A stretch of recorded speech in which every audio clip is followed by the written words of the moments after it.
Shalom à tous. Ceci est la première vidéo d'une série de cours appelée Gouvernement de la Torah. Ces enseignements seront utiles à tous ceux qui souhaitent construire le royaume de Yeshua de façon organisée et biblique. Allez, c'est parti, démarrons immédiatement. Yeshua, c'est-à-dire Jésus, nous dit d'aller dans toutes les nations et de faire plus de disciples. C'est ce qu'on appelle souvent la grande mission. Allez donc, et faites de toutes les nations des disciples, en les immergeant dans mon nom, en leur apprenant à observer tout ce que je vous ai commandé. Et voici, je suis toujours avec vous, même jusqu'à la fin des temps. Amen. Alors pour savoir pourquoi nous immergeons uniquement au nom de Yeshua, veuillez consulter, si vous le voulez bien, la vidéo « Immersion uniquement au nom de Yeshua ». Beaucoup de gens ont été enseignés sur le fait qu'il est permis que la grande mission soit quelque chose de désorganisé et d'aléatoire. Mais cette série de vidéos montrera que notre mari Yeshua veut que nous nous organisions en une armée spirituelle et que nous formions un seul royaume unifié dans le monde entier. Daniel décrit Yeshua comme le Messie, le prince. Sache-le donc et comprends, depuis le moment où la parole a annoncé que Jérusalem sera rebâtie jusqu'au Messie, au prince, il y a 7 semaines et 62 semaines, les places et les fossés seront rétablis, mais en des temps fâcheux. En hébreu, le mot prince est le mot nagid. Ce mot fait référence à un capitaine militaire qui mène la bataille depuis le front. Cela signifie également meneur ou gouvernant. Nagid, chef, meneur, capitaine, prince, gouvernant. Lors de la conquête du pays de Canaan, Israël a pris part à la conquête physique, c'est-à-dire avec des armes et avec le sang. Aujourd'hui, les armes de notre guerre ne sont plus charnelles, mais cela reste néanmoins une guerre.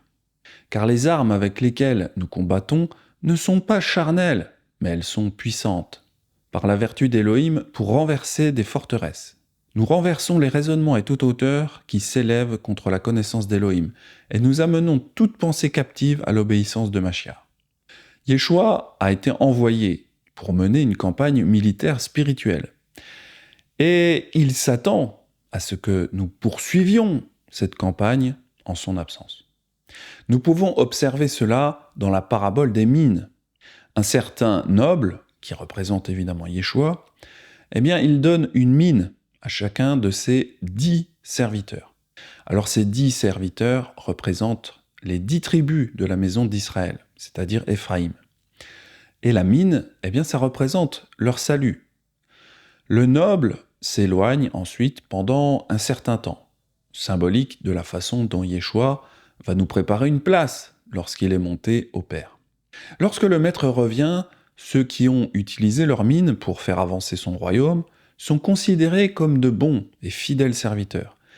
Et ceux qui n'ont pas utilisé leur mine pour faire avancer son royaume sont considérés comme ses ennemis, et ils sont tués. Lisons cette parabole ensemble. Il dit donc, un homme noble s'en alla dans un pays éloigné pour se mettre en possession d'un royaume, mais dans la vue de revenir. Et ayant appelé 10 de ses serviteurs, il leur donna 10 mines, et leur dit « Faites-les valoir jusqu'à ce que je vienne ». Donc, dans ces 2 versets, on a clairement Yeshua qui donne sa grande mission d'évangélisation à Éphraïm. Et puis, il s'en va au ciel. Dans les versets, on parle d'un pays éloigné. Bon, je continue la parabole. Or, ces citoyens le haïssaient, c'est pourquoi ils envoyèrent auprès de lui une députation pour dire « Nous ne voulons pas que celui-ci règne sur nous ». Il arriva donc, après qu'il fut retourné, et qu'il se fut mis en possession du royaume, qu'il commanda qu'on lui appelât ses serviteurs, à qui il avait confié son argent, afin qu'il sût combien chacun aurait gagné par son trafic. Alors le premier vint, disant « Maître, ta mine a produit 10 autres mines. » Et il lui dit « Cela va bien, bon serviteur, parce que tu as été fidèle en peu de choses, et puissance sur 10 villes. » Et un autre vint, disant « Maître, ta mine en a produit 5 autres. » Et il dit aussi à celui-ci « Et toi, sois établi sur 5 villes. » Et un autre vint, disant « Maître, voici ta mine que j'ai tenue enveloppée dans un linge, car je t'ai craint parce que tu es un homme sévère. Tu prends ce que tu n'as pas mis, et tu moissonnes ce que tu n'as point semé. Et il lui dit, méchant serviteur, je te jugerai par ta propre parole. Tu savais que je suis un homme sévère, prenant ce que je n'ai point mis, et moissonnant ce que je n'ai point semé. Pourquoi donc n'as-tu pas mis mon argent à la banque, et à mon retour je l'eusse retiré avec l'intérêt? Alors il dit à ceux qui étaient présents, ôtez, lui, la mine, et donnez-le à celui qui a les 10. Et ils lui dirent, Maître, il a 10 mines. Ainsi je vous dis qu'à chacun qui aura, il sera donné, et à celui qui n'a rien, cela même qu'il a, lui sera ôté. Au reste, amenez ici ses ennemis qui n'ont pas voulu que je régnasse sur eux, et tuez-les devant moi. Au verset 23, le noble réprimande le serviteur qui n'a même pas mis sa mine à la banque pour percevoir des intérêts.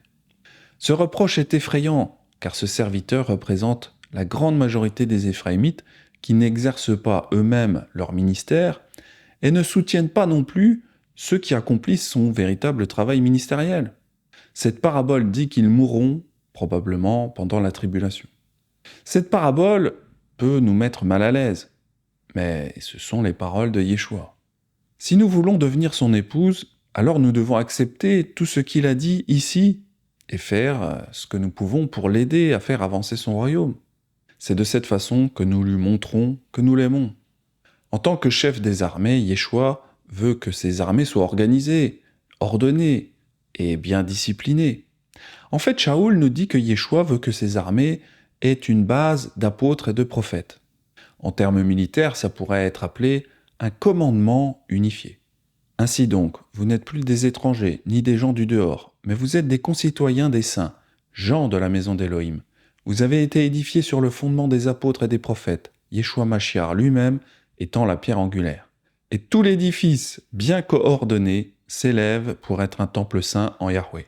En lui, vous êtes aussi édifiés pour être une habitation d'Élohim en esprit. Au verset 21, il dit que tout l'édifice est bien coordonné. Il veut que les ministères coopèrent et soient ajustés ensemble. Nous expliquerons ce que signifie ce passage au fur et à mesure que cette étude progresse. Mais en résumé, nous devrions être tous volontaires pour son royaume. Et pour maximiser notre efficacité, nous devrions nous organiser sous la direction d'un conseil unique d'apôtres et de prophètes. Si nous agissons comme cela, nous obéirons aux Écritures et nous accomplirons beaucoup pour lui. Suivez-moi à travers les pages des Écritures et nous rétablirons le sens de certains passages oubliés depuis longtemps et qui comptaient tant pour Yeshua et ses apôtres. En cours de route, nous examinerons l'histoire de l'organisation et du leadership d'Israël alors qu'il traversait les différentes phases pour soumettre la terre à Yahweh. Nous verrons comment Yeshua avait initialement prévu que ses disciples s'organisent. Et nous verrons ce qui n'a pas fonctionné à mesure que le mouvement se développait en dehors des frontières d'Israël. Et finalement, nous verrons comment nous pouvons rétablir aujourd'hui la foi originelle et plaire à notre mari, le commandant des armées célestes. C'était un enseignement de Norman Willis appelé « Our Husband the Prince ». Je vous dis à la prochaine pour la suite de cette étude. C'était Benjamin, shalom à tous.